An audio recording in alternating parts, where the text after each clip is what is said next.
ಯೇಸುವೆ.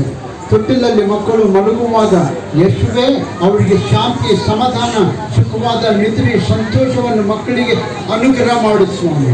ತೊಟ್ಟಿಲಲ್ಲಿ ಮಕ್ಕಳು ಮಲಗುವಾಗ ಅವರ ಸುತ್ತಲೂ ಬಂಗಾರ ದೇವದೂತರನ್ನು ಕಾವಲಿಸಿ ಕಾಪಾಡು ಯೇಸುವೆ. ನಿನ್ನ ರಕ್ತದ ಬೇಲಿಯಿಂದ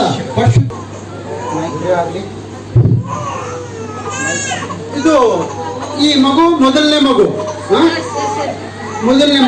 ಈಗ ತಂದೆ ತಾಯಿಯವರು ಏನ್ ಹೆಸರು ಇಡ್ಬೇಕಂತೇಳಿ ಪ್ರಾರ್ಥನೆಯಲ್ಲಿ ಕೇಳ್ಕೊಂಡಿದ್ದಾರೆ. ದೇವರು ಯಾವ ಹೆಸರು ಇಟ್ಟರು ನಾವು ಕೇಳಿಕೊಂಡು ನಾವೆಲ್ಲರೂ ಸಭೆಯಾಗಿ ಮಗುವಿಗೆ ಹೆಸರಿಡೋಣ. ಅಲ್ಲೆಲ್ಲೂಯ. ಈ ಹೆಸರನ್ನು ದೇವರು ಆಶೀರ್ವಾದ ಮಾಡಲಿ. ಆಮೇಲೆ ದೇವರ ಪರಿಶುದ್ಧವುಳ್ಳ ನಾಮ ಸ್ತೋತ್ರವಾಗಲಿ. ನಾವು ಪ್ರಾರ್ಥನೆ ಮಾಡುವಾಗ ದೇವರು ನಮಗೆ ತಿಳಿಯಪಡಿಸಿರೋದೇನಂತಂದ್ರೆ ಮೊದಲನೇ ಮಗು ಹೆಸರು ದಾನಿಯೇಲ್ ಜಾಯ್ ಎಂಬುದಾಗಿ.